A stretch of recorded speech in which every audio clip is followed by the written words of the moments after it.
તો આજે ગાંધીનગરમાં વિધાનસભા સત્રનો છેલ્લો દિવસ છે। પ્રશ્નોત્તરી કાળથી ગૃહની કાર્યવાહીનો પ્રારંભ થશે। મહિલા, બાળ કલ્યાણ, નાગરિક ઉડ્ડયન, ઉદ્યોગ સહિતના વિભાગોના પ્રશ્નો રજૂ થશે। પૂર્વ એમએલએ સ્વર્ગીય બિપિનચંદ્ર ભટ્ટના અવસાન અંગે શોક દર્શન ઠરાવ પસાર કરાશે। વિવિધ વિભાગોના વાર્ષિક અહેવાલ રજૂ થશે। સૌથી મહત્વનો કેગનો અહેવાલ રજૂ થશે।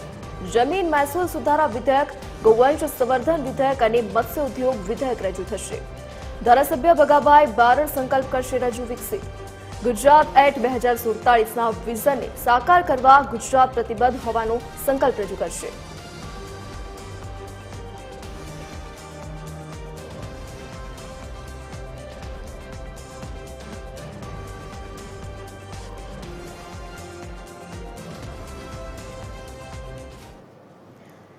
વધુ જાણકારી સાથે associate editor Sonal Anadkat phone line પર જોડાઈ ગયા છે। જી સોનલ, વિધાનસભા સત્રનો આજે અંતિમ દિવસ છે, કયા મુદ્દે ચર્ચા થશે?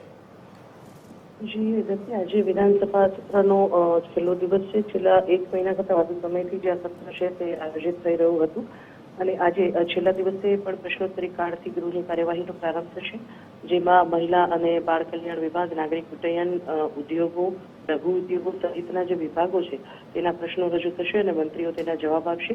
પૂર્વ ધારાસભ્ય સ્વ બિપિનચંદ્ર ભટ્ટના અવસાન અંગે શોકદર્શક ઠરાવ પસાર કરાશે।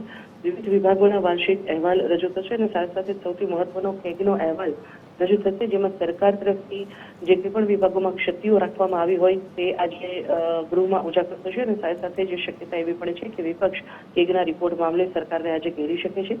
વિધેયકોની જો વાત કરીએ તો જમીન મહેસૂલ સુધારા વિધેયક, ગૌવંશ સંવર્ધન વિધેયક અને મત્સ્યોદ્યોગ વિધેયક પણ રજૂ થઈ શકે છે થવાનું છે। ધારાસભ્ય ભગાભાઈ બારડ સંકલ્પ રજૂ કરવાના છે। તેઓ વિકસિત ગુજરાત 2047નું જે પ્રધાનમંત્રી નરેન્દ્ર મોદીનું વિઝન છે એ વિઝનને સાકાર કરવા માટે થઈને ગુજરાત એ દિશામાં અને એ દિશામાં સતત પ્રયત્નશીલ હોવાનો જે સંકલ્પ છે તે રજૂ કરશે।